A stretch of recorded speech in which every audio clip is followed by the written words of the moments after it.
মাগো আমি তো তোমার পুত্রী মাগো, আমি তো তোমার কন্যা। কন্যাকে তো একদিন পরের ঘরে যেতে হবে মাগো, পুত্রীকে তো একদিন শ্বশুর ঘরে যেতে হবে। যাও যাও মাগো, মুসলমান হাতে মুখে করে হতে বড় আয়োজন, আমি সেই ভোজনকে বলে করে করবো। বকরা করতে দিয়ে দেবো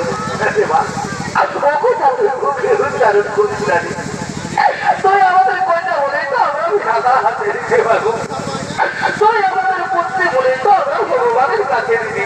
উপযুক্ত সময়ে উপযুক্ত সময়ে উপযুক্ত লোকের হাতে তোকে না তুলে দিয়া বলতে পারবো, আমরা কন্যা দায় থেকে মুক্ত পাবো না রে মা।